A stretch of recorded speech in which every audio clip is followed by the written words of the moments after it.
Procrastination is a subtle thief. It doesn't knock loudly at your door, nor does it announce its presence. Instead, it whispers gently, "You can do it tomorrow." And that whisper, repeated often enough, becomes a habit that quietly robs you of time, progress, and opportunities. The truth is, procrastination isn't just about delaying tasks. It's about delaying the life you're capable of living. Have you ever noticed how the longer you wait to start something, the heavier it feels? That simple task, which might have taken 10 minutes, suddenly feels like climbing a mountain. Why is that? It's because procrastination feeds on delay. The more you avoid, the more your mind builds the task into something larger and more intimidating than it truly is. The antidote is action. Action breaks the cycle of hesitation and begins to chip away at the overwhelming feeling. The key is to understand that perfection isn't required. Often we procrastinate because we're waiting for the perfect moment, the perfect conditions, the perfect mindset. But let me ask you, how often does perfection show up on its own? Rarely, if ever. The secret is to start imperfectly. Starting creates momentum, and momentum builds progress. Time is your most precious resource, and procrastination is its greatest enemy. Every moment you spend avoiding what needs to be done is a moment you'll never get back. So, the next time you feel the urge to put something off, ask yourself, if not now, when? If not today, how many tomorrows will I give away? The answer lies in your hands and your ability to choose action over avoidance, because every small victory over procrastination brings you closer to the life you want to create. Neglecting small disciplines is one of the quietest ways to lose the battle for a better life. It doesn't announce itself with a loud crash or an obvious failure. No, it's subtle, almost invisible at first. It's skipping that one workout, putting off that book you meant to read, or deciding that today isn't the day to make that phone call. It seems harmless, doesn't it? But over time, small neglects accumulate like tiny cracks in a dam, and before you know it, those cracks turn into a flood. The truth is, success and failure aren't built overnight. They are the result of compounded actions, repeated small choices made every single day. A little neglect here and there might not seem like much in the moment, but they stack up over weeks, months, and years. Think of it this way. No one ever wakes up one day suddenly out of shape or suddenly unprepared. It's the result of a pattern, a consistent habit of letting the little things slide. What makes small disciplines so powerful is that they are entirely within your control. You don't need massive effort or monumental changes to make a difference. A 15-minute walk every day might not seem like much, but over a year, it can transform your health. Reading 10 pages of a good book each day might feel insignificant, but by the end of the year, you've completed multiple books. The key is to take responsibility for the little things. They may seem minor, but they hold the key to major results. Neglect, like a slow poison, works over time, but so does discipline. And every small discipline you choose to practice is like a deposit into the bank of your future. It's not about doing everything perfectly. It's about doing the small things consistently. Negative thinking is like a weed in the garden of your mind. It doesn't require planting, watering, or nurturing. It just shows up uninvited. And if left unchecked, it spreads. Just like weeds, negative thoughts don't just exist on the surface. They dig deep into the soil of your mindset, choking out the healthy, positive thoughts that could grow into something remarkable. Here's the challenge. Negative thinking often disguises itself as harmless. It starts with a little self-doubt, a quiet voice saying, "I'm not good enough," or "this will never work."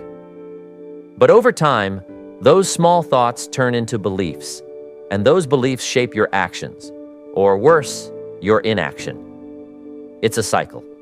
Negative thoughts lead to negative outcomes, which feed more negativity. The good news is, just as a gardener has tools to remove weeds, you have tools to combat negative thinking. One of the most powerful tools is gratitude. Gratitude is like sunlight. It can't eliminate every weed, but it creates an environment where positivity thrives and negativity struggles to take root. Start simple. Each morning, write down 3 things you're grateful for. They don't have to be grand, just honest. Maybe it's a warm cup of coffee, a kind word from a friend, or even the air you breathe.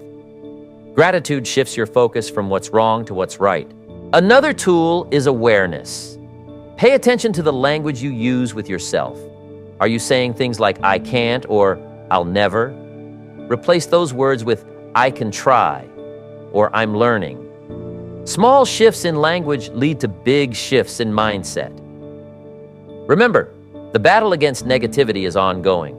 But every time you choose gratitude, awareness, and positive thinking, you reclaim a little more of the garden of your mind, making space for growth and possibility.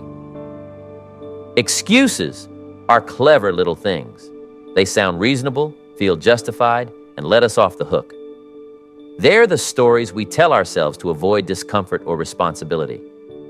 "I don't have the time," we say. "I'm too tired," or "It's not the right moment."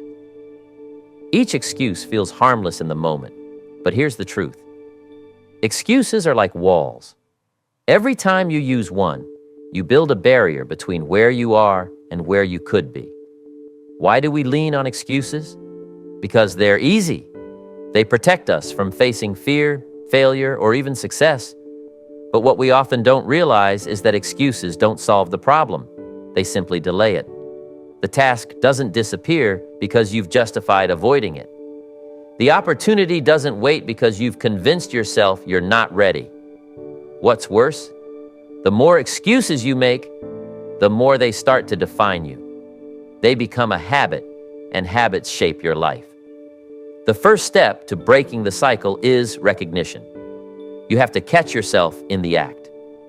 When you hear that inner voice saying, "I can't," stop and ask, "Is that true? Or am I just avoiding something uncomfortable?" Most of the time, you'll realize it's the latter. The discomfort of doing the task is temporary, but the cost of avoiding it can last much longer. Every time you face an excuse head-on and choose action instead, you weaken its power. Over time, you'll find that what once held you back now propels you forward, and that's how progress begins. Waste of time is one of the greatest tragedies in life because it's the one resource you can never get back. Money lost can be earned again. Opportunities missed may come around once more. But time, once it's gone forever. Yet, how often do we find ourselves frittering it away on things that don't matter? Endless scrolling, binge watching, complaining about situations we aren't willing to change. It's easy to fall into these traps, and the danger is, wasted time doesn't feel like a loss until it's too late. The problem is that time is deceptive. It always seems like we have plenty of it. We think there's always tomorrow, but those tomorrows add up. And before you know it, weeks, months, or even years have passed, and the goals you once dreamed of still sit untouched. Wasted time is not just about the hours lost. It's about the progress, growth, and opportunities that could have been. The key is to be intentional. Treat time as the valuable asset it is.